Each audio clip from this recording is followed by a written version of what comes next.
എല്ലാവർക്കും മറ്റൊരിലേക്ക് സ്വാഗതം. ഇനി ഞാൻ വന്നേക്കുന്നത് ഒട്ടും തന്നെ കയ്പില്ലാത്തൊരു നാരങ്ങ ഈന്തപ്പഴ അച്ചാറിൻ്റെ റെസിപ്പിയുമായിട്ട്. അപ്പോൾ എങ്ങനെ ഉണ്ടാക്കുന്നു നോക്കാൻ നമ്മുടെ ചാനൽ സബ്സ്ക്രൈബ് ചെയ്ത് സപ്പോർട്ട് ചെയ്യണേ.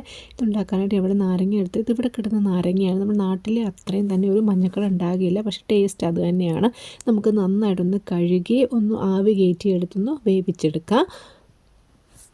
ഇതിപ്പോൾ നമ്മൾ ആവി കയറ്റി ഒന്ന് തണുപ്പിച്ചൊന്ന് ചെറുതായിട്ട് അരിഞ്ഞെടുത്തിട്ടുണ്ട്. നമുക്കിത് ആവശ്യത്തിന് ഉപ്പ് ഒന്ന് ചേർത്ത് നന്നായിട്ട് ഇളക്കി ഒന്ന് മാറ്റി വയ്ക്കാം. ഇത് 2 ദിവസമൊക്കെ ഒന്ന് വെക്കുവാണെങ്കിൽ നല്ലതായിരിക്കും. ഞാനിപ്പോൾ ഒരു ജസ്റ്റ് അരമണിക്കൂർ വെച്ചിട്ട് ഒന്ന് ഉപയോഗിക്കുന്നതാണ്. ഇനി ഒരു പാൻ അടുപ്പത്തോട്ട് വെച്ച് അതിലേക്ക് നമുക്കൊരു 3 ടേബിൾ സ്പൂൺ നല്ലെണ്ണ ഒന്ന് ഒഴിച്ചു കൊടുക്കാം. നല്ലെണ്ണ അതിന് ഏറ്റവും നല്ലത്. ഈ എണ്ണ ചൂടാകുമ്പോൾ നമുക്കതിലേക്ക് 1/2 ടീസ്പൂൺ കടുക് ഇട്ടൊന്ന് പൊട്ടിച്ചെടുക്കാം. കടുക് പൊട്ടി വരുമ്പോൾ നമുക്കിനി അതിലേക്ക് 1/2 ടീസ്പൂൺ ഉലുവയും കൂടി ഒന്ന് ചേർത്ത് ഒന്ന് പൊട്ടിച്ചെടുക്കാം. രണ്ടും മൂത്ത് വരുമ്പോൾ ഇതിലേക്കൊരു 3 ടേബിൾ സ്പൂൺ വെളുത്തുള്ളി ചെറുതായിട്ട് അരിഞ്ഞ് ഒന്ന് ചേർത്ത് കൊടുക്കുക. ഇതിൻ്റെ കൂടെ തന്നെ ഒരു 3 ടേബിൾ സ്പൂൺ ഇഞ്ചി ചെറുതായിട്ട് അരിഞ്ഞും കൂടി ഒന്ന് ഇവിടെ ചേർത്ത് കൊടുക്കുന്നുണ്ട്.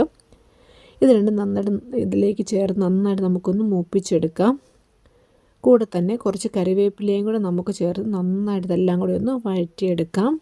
ഇത് രണ്ടിൻ്റെ ആ പച്ചമണം ഒന്ന് മാറുന്ന വരെ നമുക്ക് നന്നായിട്ടൊന്ന് ഇളക്കി കൊടുക്കാം.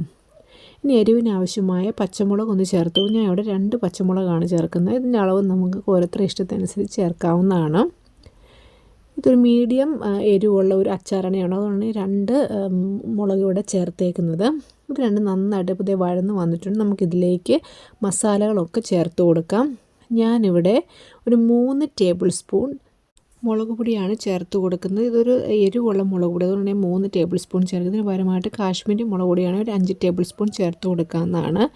ഇതിൻ്റെ കൂടെ തന്നെ നമുക്ക് 1/2 ടീസ്പൂണോളം മഞ്ഞൾപ്പൊടി ഒന്ന് ചേർത്ത് കൊടുക്കാം. എന്നിട്ട് നന്നായിട്ട് ഒന്ന് ഇളക്കിയെടുക്കാം. ഇതൊന്ന് മൂത്ത് വരുമ്പോൾ നമുക്കിതിലേക്ക് ഇനി ഒരു ടീസ്പൂണിനടുത്ത് ഒരു കായപ്പൊടി ഒന്ന് ചേർത്ത് കൊടുക്കാം. എന്നിട്ട് ഇതെല്ലാം നന്നായിട്ടൊന്ന് ഇളക്കി ഒന്ന് മൂപ്പിച്ചെടുക്കുക. കരിഞ്ഞു പോകാതിരിക്കാൻ തീ അല്പം കുറച്ച് തന്നെ വയ്ക്കണേ. ഇതിലേക്കൊരു 1/2 കപ്പ് വിനാഗിരി ഒന്ന് ചേർത്ത് കൊടുക്കാം. ഇതും കൂടെ ഒഴിച്ച് നന്നായിട്ട് നമുക്കൊന്ന് തിളപ്പിച്ചെടുക്കാം.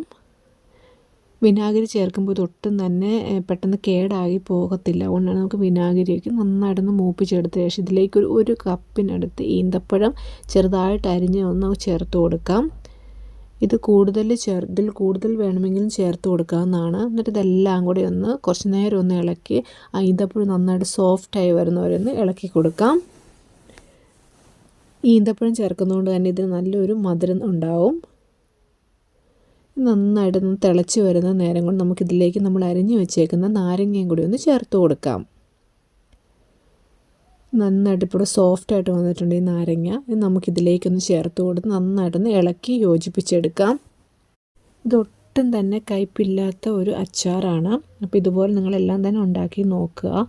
ഈ നാരങ്ങയെല്ലാം നമുക്കിതിലേക്ക് ചേർത്ത് കൊടുത്ത ശേഷം നന്നായിട്ടൊന്ന് ഇളക്കി എല്ലാ ഭാഗത്തും മസാല എത്തുന്ന രീതിയിലൊന്ന് ഇളക്കി യോജിപ്പിച്ചെടുക്കാം. ഇതിൻ്റെ കൂട്ടത്തിൽ തന്നെ കുറച്ച് വെള്ളവും കൂടി ഒന്ന് ചേർത്ത് കൊടുക്കുക. എന്നിട്ടൊന്ന് മൂടി വെച്ച് നമുക്ക് നന്നായിട്ട് ഒന്ന് വേവിച്ചെടുക്കാം.